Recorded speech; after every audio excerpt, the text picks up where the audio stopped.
Buen día a todos, bienvenidos. ¿En qué consiste el amor verdadero? Sabemos que el hombre natural puede expresar amor, un amor humano, un amor condicional, un amor me das y te doy, un amor que puede muchas veces no reflejar la palabra amor, porque este amor humano se basa en una naturaleza separada de Dios. Y las únicas personas que verdaderamente pueden conocer el amor y manifestar el verdadero amor son los que tienen la vida de Cristo, porque Dios es amor. Si alguien no ama, no ha conocido a Dios, dice Juan, porque Dios es amor. Entonces, ¿en qué consiste el amor verdadero? No en que nosotros amamos a Dios primero, sino en que Él nos amó y dio a su Hijo.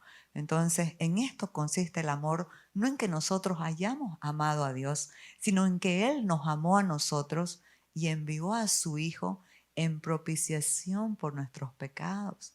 Ese es el verdadero amor, que alguien pueda entregarse sin culpa, siendo justo, sin pecado, volverse pecado para salvarnos y volvernos a Dios.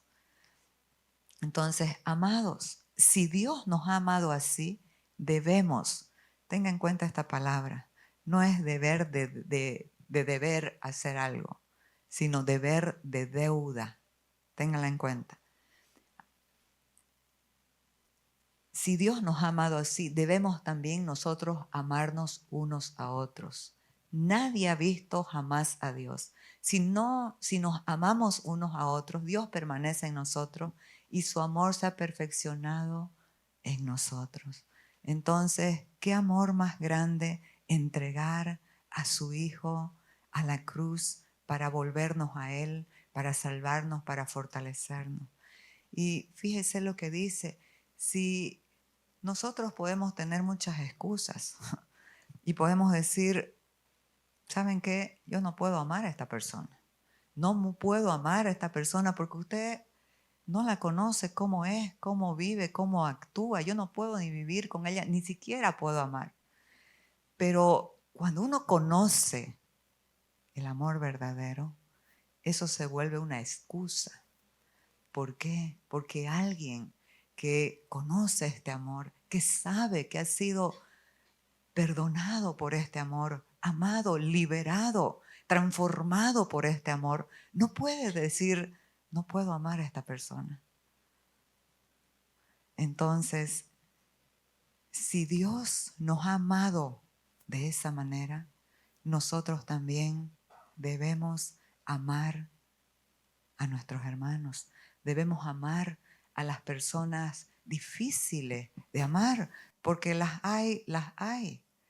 Pero no puede haber excusa cuando nosotros hemos experimentado el amor verdadero, el amor que no recrimina, el amor que no culpa, el amor que no está operando en las cosas del pasado. Hiciste. Él lo borró todo en la cruz. Entonces, ¿debemos algo al mundo? El apóstol Pablo dice que sí. En Romanos 1:14 creo que es. A griegos y a no griegos, a sabios y a no sabios, soy deudor. Deudor de llevar el evangelio. Pero cuando alguien lleva el evangelio, ¿cuál es la motivación para hacerlo? El amor. Porque llevar el evangelio de Cristo no siempre es bien recibido. A este hombre lo azotaron, lo encarcelaron por llevar el evangelio de Cristo. Porque el evangelio es Cristo y Cristo es la vida. Y si alguno tiene al Hijo, tiene la vida. Pero si alguien no tiene al Hijo, no tiene la vida, solamente tiene una existencia que puede llenarla de cosas, pero nunca va a ser satisfecha, ni va a conocer ni el verdadero amor, ni el verdadero placer de este amor. Entonces, a griegos y a no griegos soy deudor. Y en esta misma carta dice algo muy importante. No debáis nada a nadie, sino el amaros unos a otros, porque el que ama al prójimo ha cumplido la ley. Esa ley que te decía, no hurtes, no robes, no mates, no codicies la mujer de tu prójimo, no hagas esto o lo otro. Si tú amas, si el amor de Dios está en ti, ciertamente que ninguna de esas cosas va a operar a través de nuestras vidas. Entonces, y además hay algo muy importante en este pasaje. Dice, nadie ha visto jamás a Dios. En el Antiguo Testamento Dios se ha revelado. Dios se ha revelado en diversas manifestaciones, pero nadie ha visto jamás a Dios. ¿Y cómo es que pueden ver a Dios en este nuevo pacto? A través del amor que manifestemos por los otros. Porque nosotros podemos amar a nuestros amigos más cercanos, a nuestra familia, pero a veces con un amor limitado. Pero a personas muy difíciles, muy hoscas o groseras, tal vez no. Pero cuando ese amor incondicional, perfecto, se manifiesta ante esas personas tan difíciles de amar, es ahí que la gente puede ver el amor de Dios. Entonces, usted y yo somos vehículos del amor de Dios. Somos vasijas que tienen un tesoro, y este tesoro es el amor de Dios, es Cristo. Así que, ¿cómo van a conocer la gente del mundo a Dios? Por el amor que usted manifieste a personas hostiles, difíciles. ¿Por qué? Porque dice en este mismo capítulo de Juan, versículos anteriores, dice, amados, amémonos unos a otros porque el amor es de Dios. Solamente tienes que expresarlo. Y ahí está el detalle. Si tenemos la vida, si tenemos a Cristo, ¿cuál es el fruto de esta vida? Amor. El fruto del Espíritu es amor. Y de ahí vienen las otras características que conllevan el amor. Una persona que ama va a ser una persona de gozo, con gozo. Y el gozo es la fuerza en nuestras vidas. Una persona que ama va a tener paz. Oiga, la gente que anda en peleas, en contiendas, en divisiones, ¿tienen paz? Les aseguro que no la tienen. Entonces, la paz es un orden de gobierno y la paz tiene que ver con naturaleza. Cristo en nosotros. Así que no ponga excusas. No, ya no puedo perdonar, ya no puedo amar, me ha hecho tantas cosas esta persona. ¿Cuántas veces usted le ha fallado a Dios? ¿Cómo lo podemos expresar esto en algún pasaje de la Biblia? Dice que Dios es fiel aunque nosotros seamos infieles. Él permanece fiel porque no puede negarse a sí mismo. Esa es su esencia. Así como su esencia es el amor, también es la fidelidad. Por eso es que donde hay amor verdadero, también hay fidelidad verdadera. Así que ya sabe, somos deudores a un mundo necesitado que enlanguidece en correr, en hacer cosas para ganar cosas. Y en esa carrera atropellada de la vida. Hacen y también les hacen. Hieren a personas y también los hieren. Y hay un tumulto de gente que vive enojada, amargada, con falta de perdón. Pero a esas vidas la iglesia necesita amar para que puedan ver a Dios. Conocer a Dios nos lleva a manifestar el fruto de su amor. El que no ama no ha conocido a Dios, porque Dios es amor. En esto se mostró el amor de Dios para con nosotros, en que Dios envió a su Hijo unigénito al mundo para que vivamos por Él. Qué maravilloso poder entender este amor maravilloso de Dios. Este amor que en su origen, todo lo que Él hace, lo hace por amor. Todo lo que Él hace y lo que permite en nuestras vidas, lo hace por amor. Nos ama de tal manera que todo lo que hace, su origen de todo lo que hace, es el amor. Entonces es muy importante poder entender, mi título de acá de abajo es El amor antagónico de Dios. Ya sabemos cuál es el antagonismo, ¿no? Que son dos fuerzas opuestas que se repelen entre sí. En este caso yo diría dos reinos que se repelen entre sí. Pero cuando uno de estos vence,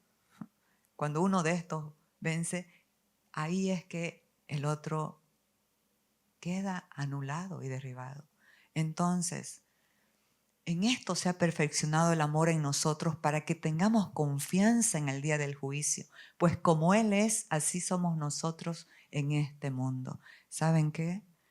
En la cualidad del amor de Dios, ¿qué es lo que sucede en esta clase de amor, esta cualidad de amor?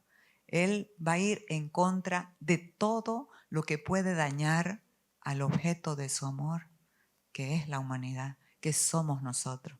Y entonces por eso es que dice Juan, en esto se ha perfeccionado el amor en nosotros para que tengamos confianza en el día del juicio. Está hablando aquí de naturaleza, pues como Él es, así somos nosotros en este mundo. Pero esta palabra juicio es mal entendida en la iglesia, porque pensamos que es ese juicio de condenación eterna y necesitamos analizar el contexto en el nuevo pacto. El juicio fue sobre Jesucristo y también sobre el diablo, que fue derrotado en la cruz. Pero en el nuevo pacto, cuando habla de juicios, que también lo menciona el apóstol Pedro, está hablando de una acción alineadora, purificadora de Dios en nuestras vidas, en ese proceso de la salvación de nuestra alma. Entonces es importante entender el juicio de Dios, que todo lo que Él hace, lo hace por amor. Y estos juicios los podemos ver ¿en qué? A veces en pruebas, a veces en situaciones difíciles que pasamos. Y los niños, los inmaduros, ¿qué es lo que piensan cuando están pasando algo duro y difícil? Dios no me ama, ¿no? Pero cuando ven la cruz, ahí pueden comprender el verdadero amor de Dios, que dio a su Hijo. Entonces, necesitamos pasar estas cosas. ¿Para qué? Todo lo que Dios hace, el origen de todo lo que Dios hace es por amor, para volvernos a Él. ¿Cuántas veces los hijos de Dios estamos duros, indiferentes? Estamos haciendo cualquier cosa que entristece el corazón de Dios, pero que a nosotros sí nos agrada. Así que la importancia de entender esta palabrita juicio el rey David, un hombre que Dios mismo dijo conforme a su corazón, pudo conocer a Cristo en el tiempo de la ley. Imagínense en el antiguo pacto, pudo conocer la gracia, el amor, pudo conocer a Cristo. Y él dijo: conozco, oh Jehová, que tus juicios son justos y que conforme a tu fidelidad me afligiste. Y era tal comunión que David tenía con Dios que el próximo versículo dice: ahora sea tu misericordia para consolarme. Qué maravilloso entender que a los que aman a Dios, todas las cosas les ayudan a bien. Esto es, a los que conforme a su propósito son llamados. Porque a los que antes ha conocido, los ha predestinado para que sean conforme a la imagen de su Hijo. Entonces, comprender el amor antagónico de Dios para muchas personas no es fácil, pero Él siempre va a ir en contra de todo aquello que nos daña, que nos perturba, que nos aparta de Él. Y va a establecer su orden, ese orden nuevo, ese orden del Espíritu, ese orden del amor. Y aquí el apóstol Pedro está diciendo: porque es tiempo de que el juicio comience por la casa de Dios, y si primero comienza por nosotros, ¿cuál será el fin de aquellos que no obedecen al evangelio de Dios?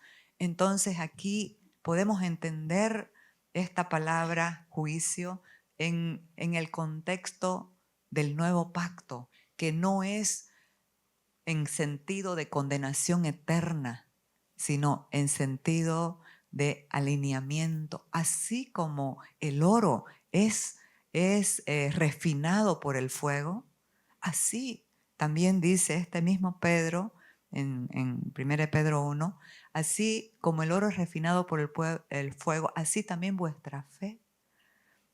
Si es necesario, vamos a pasar diversas pruebas. Entonces, pruebas y juicios están íntimamente ligados. Pero ¿con qué propósito?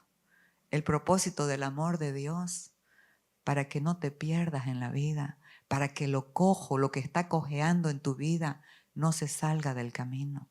Ese es el amor verdadero de Dios. Es como un médico, un buen médico, un médico verdadero a sus pacientes que los ama, les va a dar las directrices correctas, les va a cambiar los hábitos de repente en su alimentación, los va a guiar como un padre que ama a su hijo y lo ve que está en malos caminos y lo va a corregir. ¿Por qué? La corrección viene del amor. Amados, de verdad que si no amamos, nos da igual. Nos da igual que la gente se pierda. Pero no. Si el amor de Dios se manifiesta a través de nosotros, no nos va a dar igual. Vamos a establecer la realidad y la verdad de Dios para que la palabra viva y eficaz, que penetra hasta partir el alma del espíritu, rompe, desata las coyunturas y penetra hasta los tuétanos, hasta el meollo, hasta lo profundo, y discierne los pensamientos y las intenciones del corazón. Eso es lo que hace la palabra. La gente no quiere escuchar mucho, pero esa pues es el propósito, la intención de la palabra: alinearnos, corregirnos, volvernos al corazón del Padre, a la voluntad de Dios. Entonces, cuando usted vea juicio en la Biblia, dele gracias a Dios. Sus juicios son justos, conforme a su fidelidad. Él puede afligirnos en algunas temporadas de la vida para preservarnos de todo aquello que nos puede apartar. O soy hijo de Dios, sí, pero ¿cómo vives? ¿En temor? ¿En miedo? en angustias, dándole rienda suelta a tus deseos del alma, de la carne. Vives como cualquier otra persona del mundo. El apóstol Pablo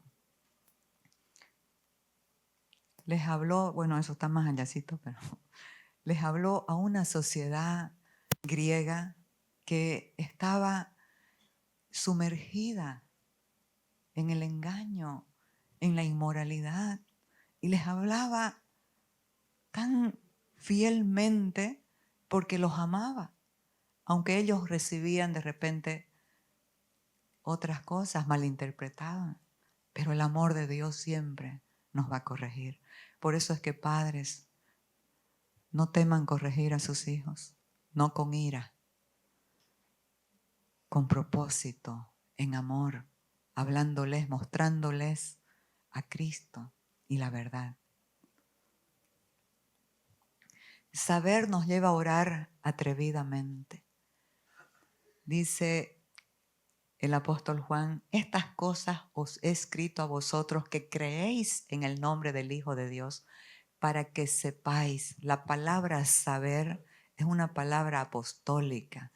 La palabra saber es tan importante porque nos lleva a un entendimiento. ¿Cuál es el problema de la humanidad? ¿Cuál es el dilema que hay en la humanidad? Poseer sin entender, poseer sin saber lo que tiene o lo que Dios le ha dado. Y cuando no entendemos, cuando no sabemos, lo menospreciamos y vivimos de cualquier manera. Entonces, para que sepáis que tenéis vida eterna. ¿Qué es la vida eterna? La vida eterna es Cristo en nosotros, pero la vida eterna es conocer a este Cristo. Porque podemos decir, yo tengo a Cristo, sí, pero la pregunta es, ¿lo conoces? ¿Tienes comunión con Él? ¿Tienes una experiencia con Él? ¿Te ha hablado a tu corazón?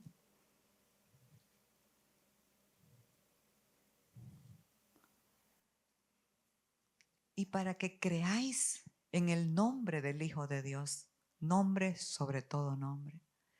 Y esta es la confianza. Esta palabra en el griego es parrasía, que significa atrevimiento, atreverse. Y esta es la confianza que tenemos en Él, que si pedimos alguna cosa conforme a su voluntad, Él nos oye. Y si sabemos que Él nos oye, ya tenemos la petición que dice, y si sabemos que Él nos oye en cualquiera cosa que pidamos, sabemos que tenemos las peticiones que le hayamos hecho. Qué importante, amados, es entender la voluntad de Dios para nuestras vidas. Y nosotros a veces no podemos distinguir, esto será la voluntad de Dios o no será la voluntad de Dios. No importa, usted pídale, pero tenemos un gran ejemplo. ¿Sabe cuál es? Jesucristo. En el Getsemaní, Él dijo, Padre, si es posible, aparta de mí esta copa, pero no se haga mi voluntad sino la tuya. Entonces, cuando tú estás pidiendo algo y no sabes qué pedir, al final de tu oración, pide lo que quieras, pero al final de tu oración, pero hace tu voluntad, Señor, y no la mía. ¿Sabe por qué? Porque Él sabe lo que es para tu bien. Él sabe lo que te puede fortalecer. Él sabe lo que te puede hacer crecer en la vida del Espíritu. Él sabe de qué te puede librar. A veces pedimos por pedir desde una mentalidad y deseos antiguos. Pero por eso es que la humildad del corazón nos lleva a decir, te pido esto, Señor. Si es tu voluntad, dámelo. Y si no, dame algo mejor. ¿Sabe por qué? Porque lo que Él tiene siempre es más grande, es mayor, es mucho mejor. Así que vale la pena decir, Señor, esto quiero, pero Hace tu voluntad. Aquí lo que estábamos hablando. Y Jesús es nuestro gran ejemplo de oración. Y esa oración de fe, esa oración que dependía de Dios. Fíjese, Él no hacía, en el domingo pasado hablamos, Él no hacía nada sin consultar con su Padre, sin pedirle a su Padre. Y aquí, en algo tan importante como la resurrección de Lázaro, Él dice, entonces quitaron la piedra de donde había sido puesto el muerto. Y Jesús, alzando los ojos a lo alto, dijo, Padre, gracias te doy por haberme oído. ¿Qué nos está mostrando? Él habló, Él oró, Él le pidió al Padre. Él no andaba independiente de Dios. ¿Saben qué, mis amados? Dios no tiene favoritos. Dios no tiene favoritos. Dios tiene hijos, hijos íntimos, hijos que permanecen en Él, hijos que están en la vid, pero no se quedan en hojas, pasan a ser flores, esos dones maravillosos, pero no se quedan en flores, pasan al proceso completo y se convierten en frutos. ¿Para qué? Para que otros coman. Y ese es el amor. Un árbol no se come su fruto. Un árbol expone todo el fruto de Cristo para que otros puedan comer. Todo lo que es nacido de Dios vence. Y esto lo dice el apóstol Juan. Un hombre que su apodo era Hijo del Trueno, Boanerges, por su carácter impulsivo, deformado. Hijo del Trueno.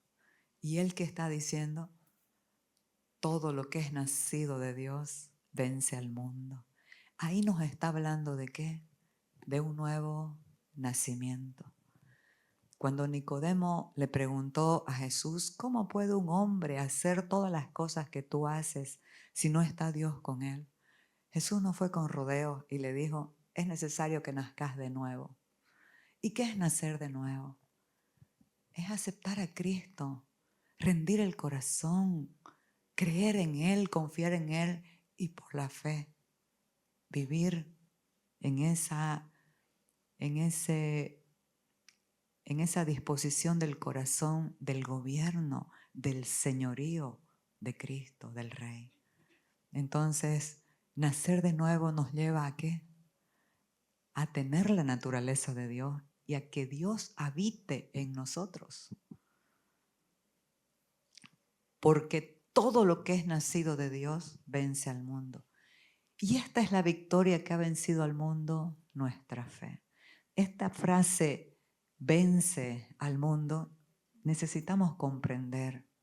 Necesitamos comprender que todos nosotros vivimos en medio de un sistema hostil, oscuro, que todo el tiempo nos está bombardeando con ideas, con noticias, con tendencias, con modas. Ahorita hay modas muy terribles, pero la gente incauta, la gente que no conoce a Cristo, los simples, dice la Biblia, pasan y reciben el daño, mas los avisados no lo toman. Entonces, qué importante por eso es renovar el entendimiento con la verdad para no vivir como esclavos de nosotros mismos o de nuestras pasiones y deseos. Entender qué es lo que vence al mundo. Este mundo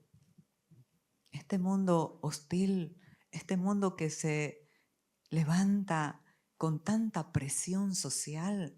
Nosotros vemos personas con corazones endurecidos que hacen como quieren, lo que quieren, sin tener ningún respeto ni temor a Dios ni al prójimo. Entonces, ¿Y cuál es la victoria que ha vencido al mundo? Después de todo ese tiempo que estamos siendo bombardeados por cosas en nuestras vidas y nos mantenemos firmes, no 10 años, no 20 años, hasta que Él vuelva, firmes en la fe. Pero no solamente firmes en la fe, sino también hablándoles a otros de Cristo. ¿Sabe qué? Ganando sus mentes para Cristo, porque aquí está el problema. Aquí está la operación de las tinieblas en nuestros pensamientos. Por eso es que Dios en Cristo nos ha dado todo nuevo. La mente de Cristo es una mente de gobierno y de autoridad que tiene justamente esa templanza para decir no.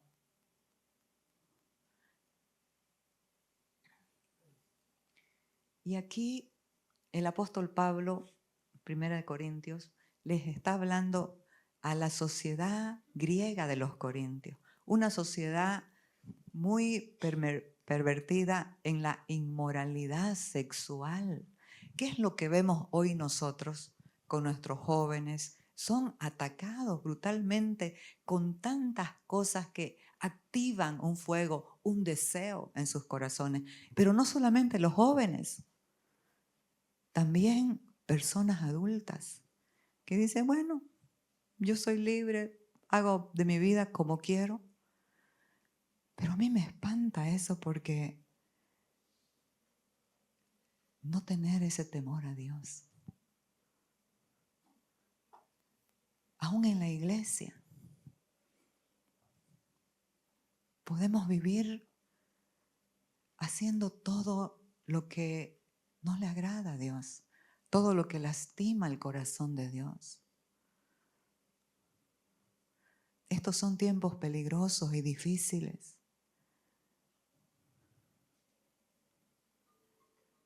Él estaba hablando a esta sociedad pervertida. Era un puerto, Corinto. Y venían extranjeros de todos lados. Y dice que había un templo espectacular donde habían 1000 sacerdotisas que tenían sexo con el que llegaba. Y eso era ese entendimiento perverso de una mente que se ha alejado de Dios o que no conoce a Dios. Ese era como su sacrificio para sus dioses. A esos que se habían convertido les estaba hablando el apóstol Pablo. A esos que querían mezclar la libertad con libertinaje. Si somos libres, si Dios nos hizo libres, podemos hacer lo que querramos.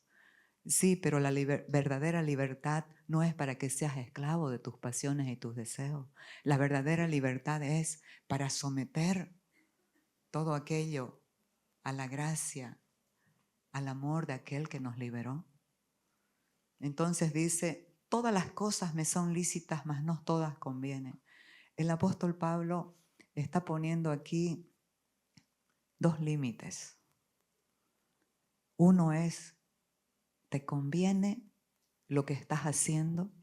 ¿Te conviene cómo estás viviendo? ¿Te conviene las decisiones que estás tomando? ¿Te edifican? ¿Producen crecimiento en tu vida de Cristo? ¿Te conviene?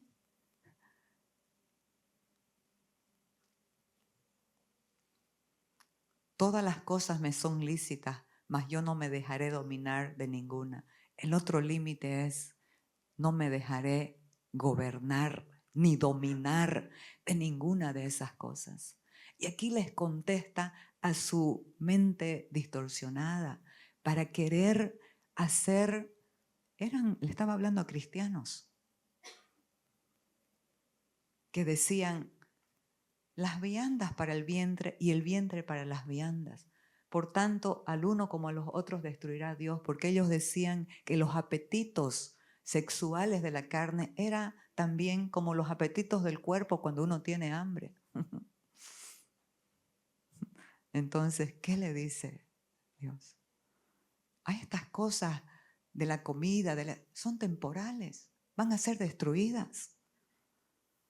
Pero el cuerpo no es para la fornicación, sino para el Señor, y el Señor para el cuerpo. Amados, ustedes saben que el único pecado que el hombre comete contra sí mismo es la fornicación, porque peca con su propio cuerpo. Todo otro pecado está fuera del cuerpo, pero el que fornica contra su propio cuerpo peca. ¿Y saben qué? Dios nos redimió no solamente el espíritu, también el alma y el cuerpo. Dios nos ha redimido el alma y el cuerpo, porque el cuerpo es muy importante. Es el vehículo por donde Dios se puede expresar, porque contiene el espíritu y el alma. Así que guardemos nuestro cuerpo. Pero ¿cómo es que vamos a guardar nuestro cuerpo?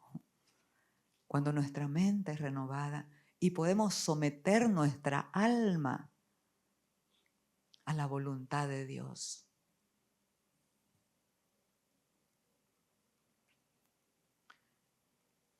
¿Cómo vencemos al mundo? ¿Cómo vencemos estas tentaciones? ¿Cómo vencemos todo este torrente, este bagaje de tantas ideas, de tantas modas, tendencias, noticias que nos vienen todo el tiempo? ¿Cómo vencemos? ¿Cómo podemos estar años de años permaneciendo en el Señor? El apóstol Juan, el hijo del trueno, que venció su carácter porque conoció el amor. Este hijo del trueno dijo, sencillamente por la fe, sencillamente por creerle a Dios que eres la justicia de Dios, sencillamente por creer su amor, sencillamente por permitir que su amor se manifieste a través de tu vida, de nuestras vidas. Esta es la victoria que ha vencido al mundo. Nuestra fe, ¿en qué? No es una fe de tu esfuerzo, no es una fe emocional, lógica, es la fe del Hijo de Dios. ¿Qué dijo el apóstol Pablo? Con Cristo estoy juntamente crucificado y ya no vivo yo, Cristo vive en mí, y lo que ahora vivo en la carne, todos los deseos, todas las tentaciones de la carne, los vivo en la fe del Hijo de Dios, el cual me amó y se entregó a sí mismo por mí. La fe que vence al mundo y la incredulidad que trae derrota. El pecado de la humanidad, amados, que manifiesta ese viejo hombre, esa naturaleza con lo que todos nacemos, ¿sabe cuál es? La incredulidad. No creer en Jesús. Pueden creer en Buda, en Confucio, en Alá, en cualquier religión que haya. Pero cuando le hablas de Cristo, se encolerizan. ¿Por qué? Porque ese viejo hombre sabe que lo único que puede hacerle frente, que ya le hizo en la cruz, ya lo derrotó en la cruz, es Jesucristo. Así que aquí nos está hablando de una derrota a un pueblo que venía de una victoria contundente y poderosa. ¿Por qué razón? Porque le creyeron a Dios. Ellos venían de la victoria de Jericó. ¿Usted sabe la historia de Jericó? Eran unos muros impresionantes, de anchos y de altos. Nadie podía entrar ni salir de Jericó por sus murallas, muy reconocidas. Pero Dios, cuando Dios dice algo, Dios le habló a Josué y le dijo, te he entregado Jericó, está en tiempo cumplido. Cuando tú tienes una visión, cuando tú tienes cuando Dios te habló algo, te mostró algo, ya está hecho. Por eso es que tienes que atreverte a establecer y declarar y pedir porque ya está hecho. Dios le dijo a Josué, te he entregado en tus manos Jericó, pero le dio unas directrices para tomar posesión de Jericó. Y esto tiene que ver con la fe, pero también la fe bien entendida va a alinear nuestro carácter. ¿Sabe qué les dijo? Ustedes van a dar durante 6 días, 6 vueltas a los muros en silencio. No van a hablar palabra. ¿Por qué? Porque este pueblo estaba siendo también alineado. Dios estaba madurándolo, alineándolo, volviéndolo a Él para entrar en la tierra prometida. Era el pueblo que había salido del desierto. Era la generación nueva que se gestó en el desierto. Los habían circuncidado antes de Jericó. Y durante 6 días van a dar vueltas sin decir palabra. Ellos, cuando fueron a reconocer la tierra prometida, comenzaron a quejarse. La queja es una señal de incredulidad. Así que no te quejes. No te quejes de nadie ni por nada. Agradece a Dios por todo. Porque la gratitud es una acción de fe que agradece antes de ver. Pero la queja muestra debilidad e incredulidad. Entonces, ellos fueron y les dijo, y al 7º día van a dar la vuelta a los muros y van a gritar. Y los muros van a caer. ¿Qué nos enseña esto, amados? Que hay situaciones impenetrables o personas difíciles de aceptar el amor de Dios, la salvación de Cristo. Pueden estar en tu casa, pueden ser esposos, hijos, hijas, que están endurecidos, impenetrables, como los muros de Jericó. Pero si entendemos la palabra, cuando Dios dice algo, lo que dice es un hecho. Ya está. ¿Por qué? Porque Él no es hombre para que mienta, ni hijo de hombre para que se arrepienta. Lo que ha dicho, lo hará. Lo que habló, lo ejecutará. Pero eso está antiguo pacto, está en futuro. Pero nosotros que estamos en el nuevo pacto, podemos decir, lo que dijo, lo hizo. Lo que habló, lo ejecutó. ¿Dónde? En la cruz. Cuando dijo, consumado es, hecho está. Entonces, cuando dieron la 7ª vuelta, ¿cómo estaban estos en la 7ª vuelta? Esos muros tan grandes y tan cansados. Pero ahí, para que podamos entender que lo que se opera en nuestras vidas o en nuestras familias, en nuestras casas, no es tu esfuerzo, es tu fe. ¿Y la fe de qué nos habla? De una rendición del corazón para permanecer confiando, para permanecer mirando a uno solo, mirando a Cristo. Esa es la carrera de la fe que todos nosotros tenemos.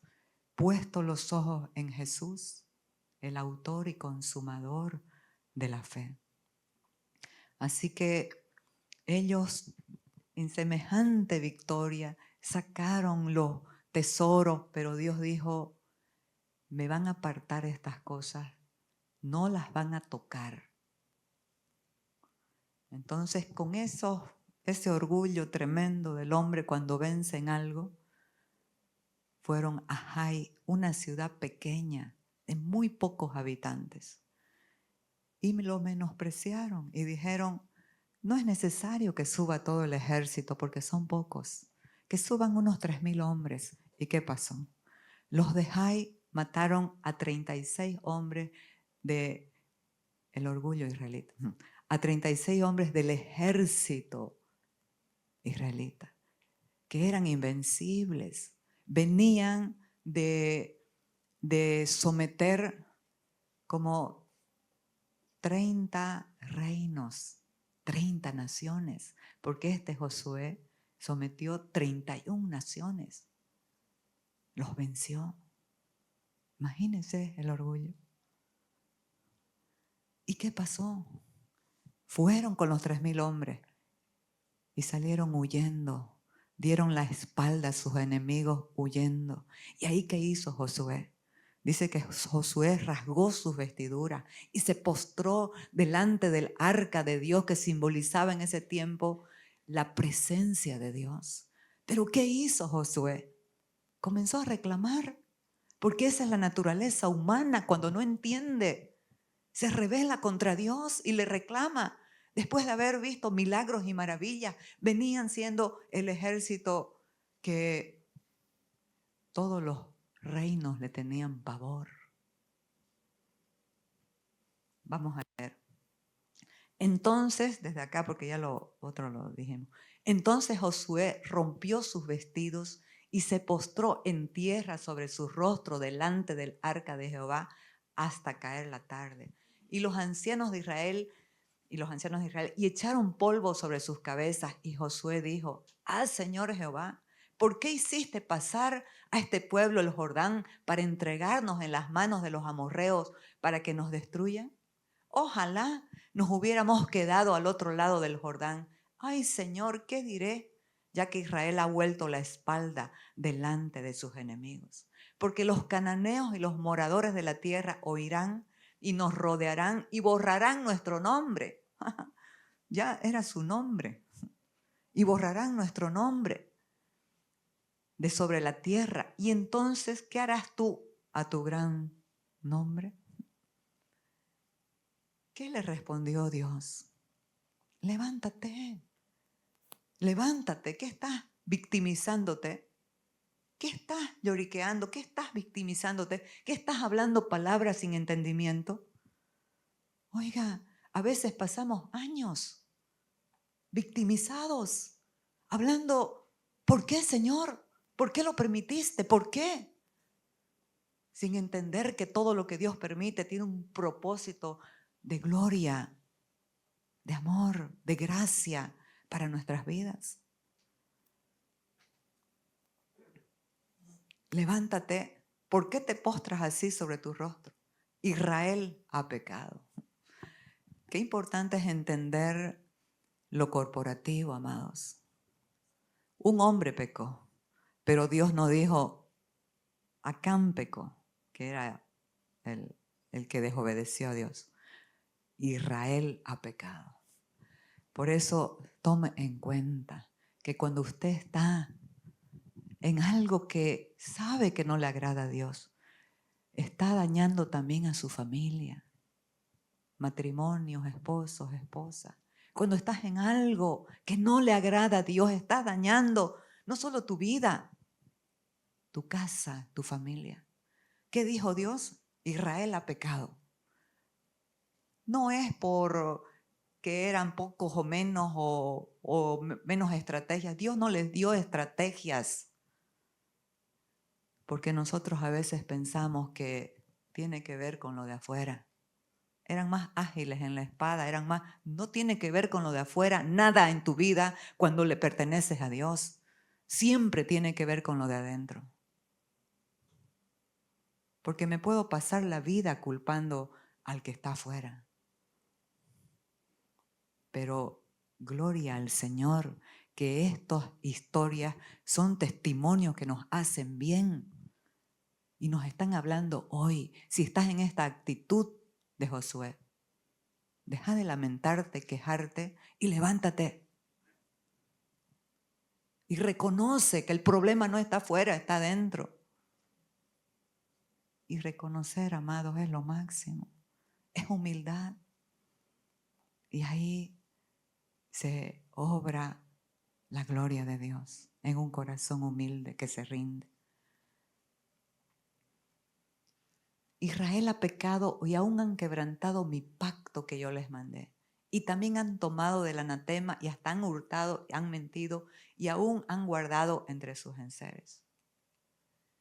aquí hay algo importante de lo que pasó con este hombre y quiero que usted vea el proceso. Por eso es importante lo que vemos. Jóvenes, ¿qué estás viendo en las redes? ¿Qué estás viendo en las redes? A todos, adultos, ¿qué estamos viendo en las redes? ¿Saben qué? En esta temporada, en estos años, en este tiempo de la tecnología, hay niños de 8, de 7 años que ya ven pornografía. Qué duro, qué difícil. Hay un proceso, ver, y ahí te viene el deseo, la codicia, y ahí es que lo tomas. Por eso guarda tu corazón, guarda tus ojos, guarda tus decisiones. La caída de Acán comenzó con los afectos del corazón. Pues vi entre los despojos un manto babilónico muy bueno y 200 siclos de plata y un lingote de oro de peso de 50 siclos, lo cual codicié. Es el proceso. Ver, codiciar. Y tomé. Te lo agarras, lo tomas. Y he aquí que está escondido bajo tierra en medio de mi tienda y el dinero debajo de ello. ¿Qué pasa aquí? ¿Cuál es la referencia que podemos dar, que Dios nos puede dar sobre el manto babilónico? ¿Qué representa? ¿Cuál es la representación del manto babilónico? Representa el orgullo del sistema del mundo, el orgullo de lo que podemos hacer nosotros. Representan los méritos. Fíjense, Nabucodonosor era un tremendo orgulloso. Pero después Dios pasó por procesos, como hemos venido hablando, y se volvió un hombre rendido a Dios, que le creyó. Entonces, y 200 siclos de plata y un lingote de oro, esto representa, la plata representa redención. La redención nosotros no la podemos obtener en nuestras fuerzas. ¿Y el oro? ¿Qué representa el oro? La naturaleza divina. Si la redención no nos la da Cristo, no vamos a tener la naturaleza de Dios. No podemos estar imitando. No intentemos. Si amamos, es la naturaleza de Dios la que ama. No intentemos imitar, porque el amor que sale de la vieja naturaleza, es condicional, es egoísta, egocéntrico.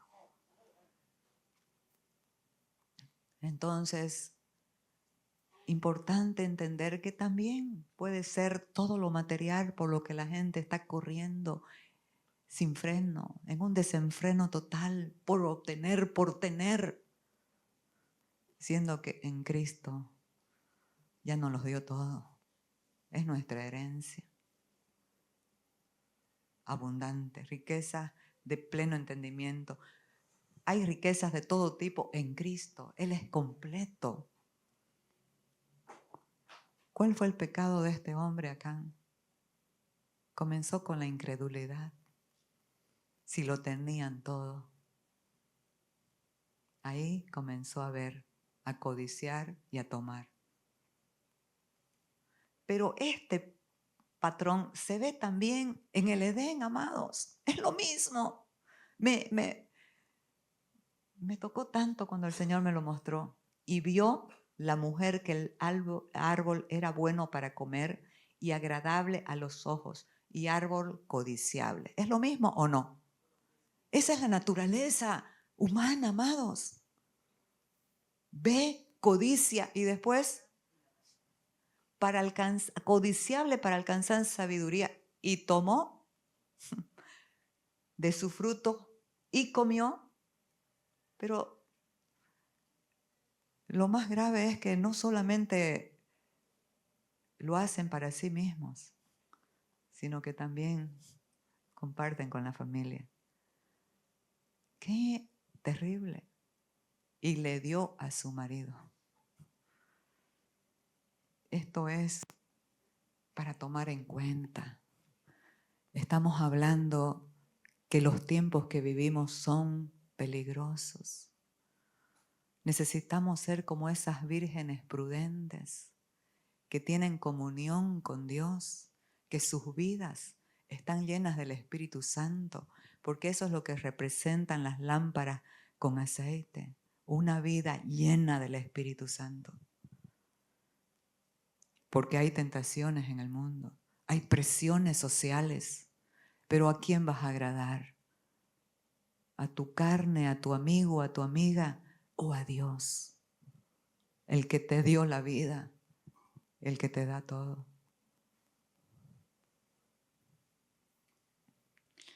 Y aquí nuevamente ya he hablado en otras oportunidades acerca de el problema no es lo que hacemos, sino lo que somos sin Cristo. Comprenda. Porque lo que somos va a definir lo que hacemos. Si yo estoy sin Cristo, no tengo la naturaleza de Dios, claro que esa vieja naturaleza tiene sus deseos y todo es enemistad contra Dios y contrario a Dios. Pero también el problema no es lo que hacemos, sino lo que amamos.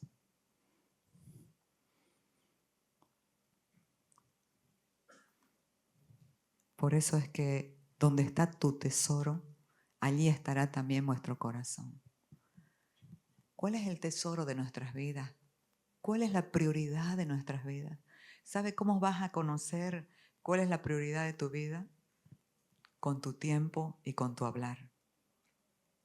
Porque de la abundancia del corazón habla la boca. ¿Y en qué inviertes tu tiempo? Te va a mostrar cuál es la prioridad de tu vida. ¿Dónde están tus afectos? Porque el corazón es el centro de nuestros afectos.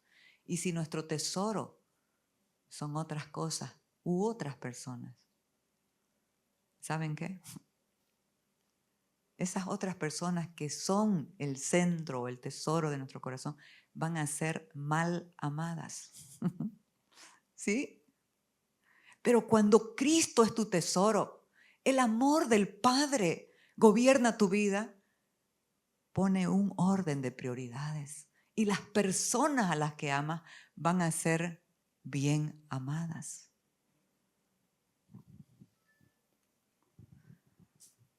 Y con esto estamos terminando. En el nuevo pacto no hay condenación, sino convicción. Jesús dijo a la gente de ese tiempo que estaban sus discípulos y estaban muy tristes. Y les dijo, les conviene que yo me vaya, porque si no me fuera, el Espíritu Santo no vendrá a vosotros. El Consolador no vendría a vosotros, mas si me fuere, os lo enviaré. Y cuando Él venga, ¿qué es lo que va a hacer? Convencerá al mundo, no dice condenará al mundo, porque en este nuevo pacto no hay condenación alguna para los que están en Cristo Jesús el Señor. Si Dios es el que justifica, dijo Pablo, Romanos 8, ¿quién es el que condenará? ¿Alguien puede condenar a Cristo, amados? ¿Dónde está usted? ¿En quién está usted? Si usted está en Cristo, ¿quién puede condenar? Ni Dios lo condena, porque en Cristo no hay condena. Pero ¿sabe qué hay en Cristo, amados? Alineamiento. Esos juicios que dijo el rey David, bueno me es haber sido humillado, dijo antes en el Salmo 119, porque descarriado andaba, mas ahora guardo tu palabra. ¡Qué descanso! Descansar en la realidad maravillosa de una obra que no es tu obra, no es tu hacer, no es tu sudor, una obra que la recibiste por gracia y por fe. Pero la cuestión es permanecer en el Señor de esta obra. Y cuando Él venga, convencerá al mundo de pecado, de justicia y de juicio. Y aquí lo explica. De pecado, ¿por qué? Por cuanto no creen en mí. Ese es el pecado, la incredulidad. No creer en Cristo. No dice en Dios. Háblele de Dios a la gente y lo aman. Háblele de Cristo. De justicia por cuanto voy al Padre. Aquí necesitamos entenderlo. Al que no conoció pecado, por nosotros lo hizo pecado. Y a nosotros nos hizo la justicia de Dios en Cristo Jesús. Pero aquí está hablando de justicia, va a convencer de por cuanto voy al Padre. Está hablando de la resurrección y ascensión de Jesús. ¿Por qué? Porque si Él haya muerto por nosotros, pero se haya quedado en la tumba, no sería completa esta obra de la cruz. Pero Él resucitó. Entonces esa es la justicia de Dios. No se quedó muerto, resucitó. Y la resurrección fue la que operó la justificación. Murió por nuestros pecados, pero resucitó para nuestra justificación, dice el apóstol Pablo en Romanos 4. Entonces,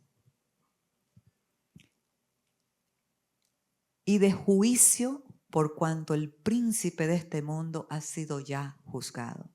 El juicio de Dios fue sobre Jesús en la cruz, porque Él nunca pecó y la paga del pecado es la muerte.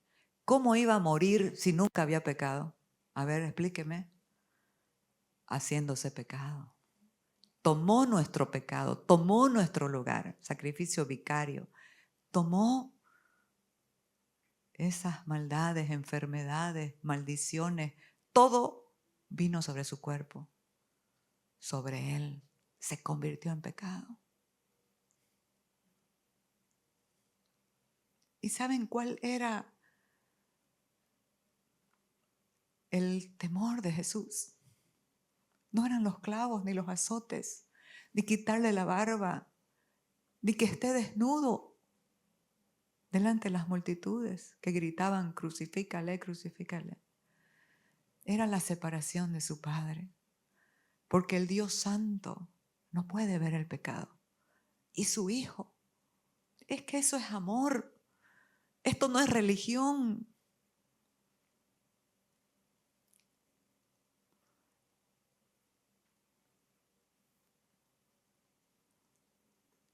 Y ahí Él no gritó cuando los clavos, cuando dio un grito tremendo, cuando dijo, Dios mío, fíjese que no le dijo Padre. Dios mío, ¿por qué me has abandonado? Se separó de su Padre. Tomó el vinagre y dijo, consumado es, hecho está. El Hijo de Dios, dice la Biblia, que padeció, pasó pruebas. Pero eso, ¿qué fue lo que hizo? Operó la obediencia en su vida como hombre. ¿Por qué nosotros no vamos a pasar pruebas? Para rendir el corazón, para someter nuestra voluntad, vivir sometidos a esa voluntad buena, agradable y perfecta que es Cristo. Entonces, en esa obra de la cruz, este príncipe de las tinieblas, este Satanás, fue derrotado. Y le espera un juicio final que es el lago de fuego y de azufre. Y aquí mi último. Está hablando el apóstol Pedro sobre los profetas del Antiguo Testamento que dice que diligentemente inquirieron, buscaron las profecías que hablaban acerca de Cristo. Entonces ellos trabajaron y inquirieron, conocieron todo eso, no para sí mismos, mire qué amor, sino para una generación futura. Y esas somos nosotros, después de la cruz.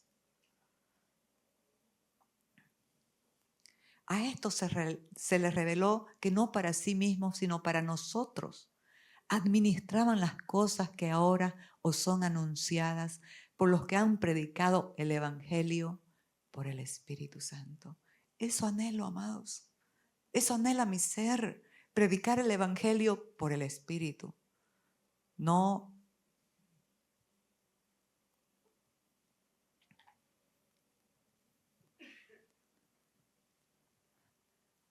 por el Espíritu Santo enviado del cielo, cosas en las cuales anhelan mirar los ángeles. Los ángeles se asombran de ver la sabiduría y la gracia que hay en la iglesia, que puede ministrar sabiduría a las potestades superiores, principados y potestades. Y ellos se asombran porque ellos nunca fueron perdonados, no conocen lo que es ser esclavos, lo que es ser prisioneros de un cuerpo de muerte y luego decir soy libre. No conocen lo que es estar en cadena perpetua, porque eso es estar sin Cristo, esclavos, no de afuera, no de alguien que te hace daño, esclavos de nosotros mismos. Y decir, soy libre. Cristo me liberó. Entonces, después de toda esta explicación, dice, por tanto, ceñid los lomos de vuestro entendimiento. La gente del tiempo de Pedro se ponía cinturones porque sus batas eran largas cuando tenían que hacer tenían que caminar, tenían que establecer algo muy importante. ¿Qué nos está diciendo hoy?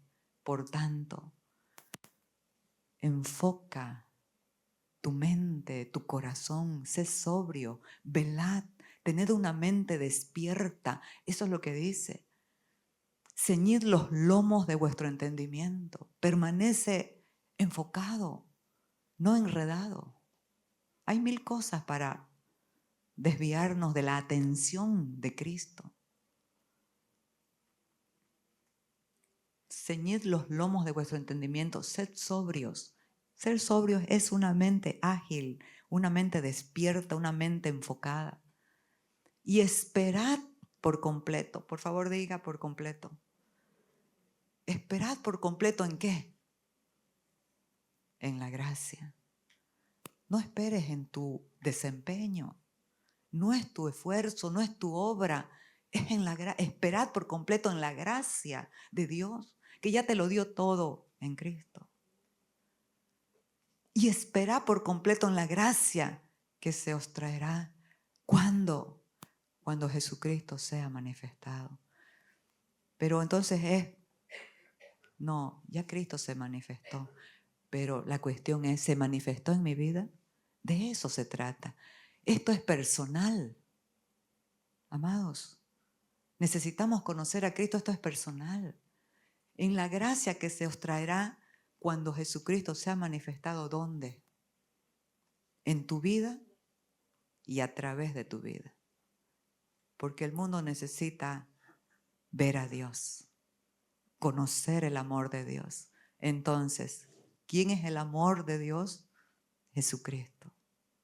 El Espíritu, el fruto del Espíritu es amor. Necesitamos descansar en la gracia. Ya está hecho todo. Solamente, ¿qué necesitamos? Rendir el corazón, someter nuestra voluntad a la voluntad del Padre, que es buena, agradable y perfecta. Todas las cosas nos las dio en Cristo. Por eso es que podemos pedir atrevidamente, porque en la voluntad de Dios está todo lo que tú necesitas para vivir en esta tierra, pero no limitado, porque Él no te da nada con límite. A lo único que le pone límite es al engaño y al pecado en nuestras vidas. Pero dice Juan 3, que lo entendió el Hijo del Trueno, Dios no da el Espíritu por medida.